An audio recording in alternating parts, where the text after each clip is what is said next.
Hello everyone, this video is on acute rheumatic fever and everything you need to know about it in less than 10 minutes.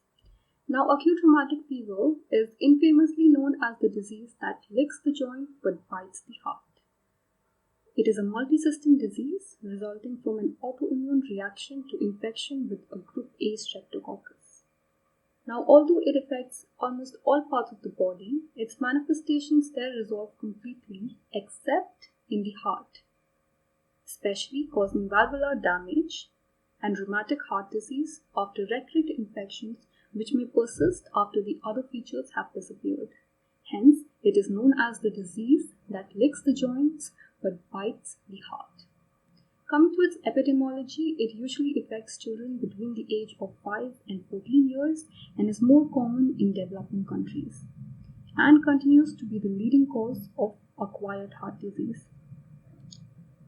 Coming to its etiopathogenesis, it comprises of three factors: the organism factors, the host factors, and the immune response. Now, the organism factors almost exclusively include a previous infection by the group A streptococci, which cause streptococcal pharyngitis. There might be a potential role of skin infections, which is being investigated. The host factors, there are about 3 to 6% of the population susceptible to acute rheumatic fever, and human leukocyte antigen appears to be associated with these susceptibilities. In the immune response, the most widely accepted theory is the molecular mimicry theory. So let's see about that. Now, the basic idea is that the autoimmune response is a delayed response to the infection with streptococci. There are certain antigens which are present on the membrane of the streptococcus, which are structurally similar to the proteins present on the cardiac tissues. Hence, the antibodies produced against streptococcus also have an affinity towards the proteins on the cardiac tissue, thereby causing inflammation in the endocardium, myocardium, pericardium, as well as the joints and the skin. The basic idea is the activation of cross-reactive T cells, which invade the heart, amplify the damage, cause epitope spreading.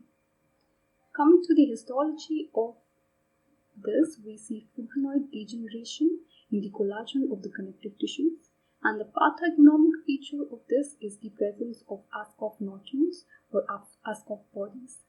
Now here you see swollen eosinophilic collagen, which is covered by abnormal macrophages, histiocytes, and lymphocytes. There's also the presence of Panizko cells, which are enlarged macrophages, and Ascough cells. So now moving on to the clinical features. Now, it is a multisystem disorder. The latent period is an average of 3 weeks after an episode of streptococcal pharyngitis, except the exception of chorea and carditis, which may occur after up to 6 months. Although a patient should report a prior streptococcal infection, it may also be subclinical and has to be confirmed by antibody testing.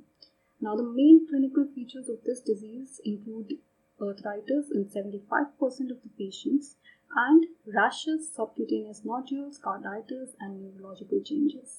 So let's begin by talking about each one of this one by one. Now, the clinical manifestations, because there is no definitive diagnostic criteria, are based on the revised Jones criteria.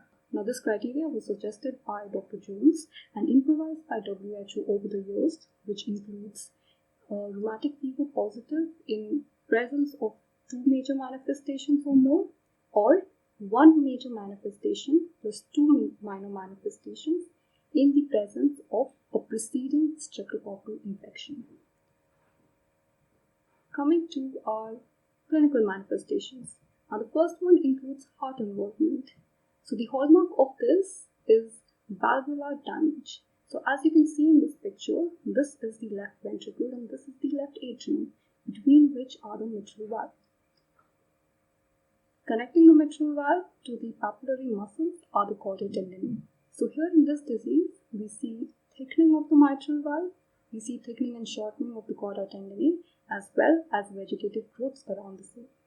There is also features of heart block, which include prolonged PR interval.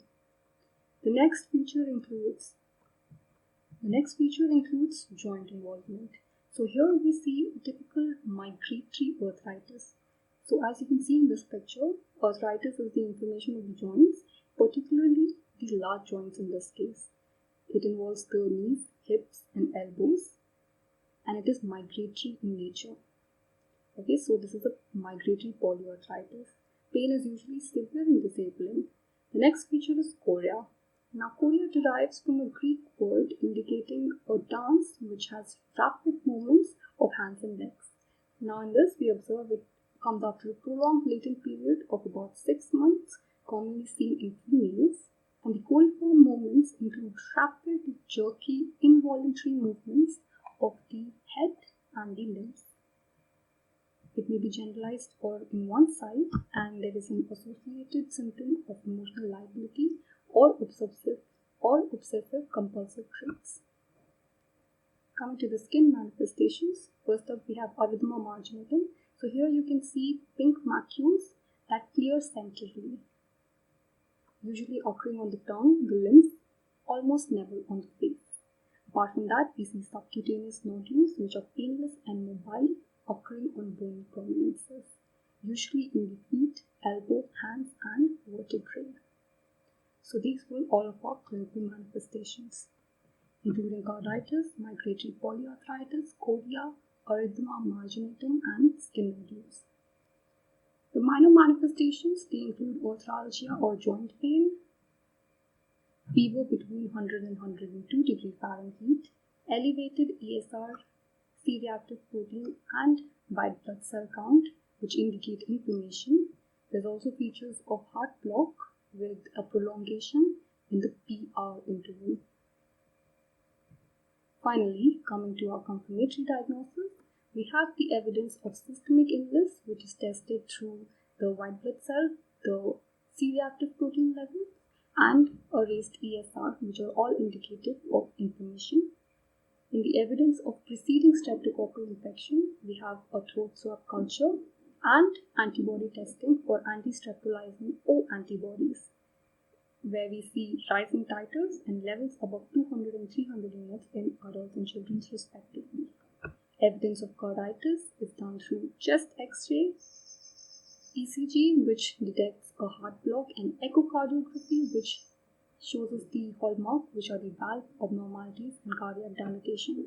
So with this, we come to the end of the lecture. Let's quickly summarize what we've just studied so far.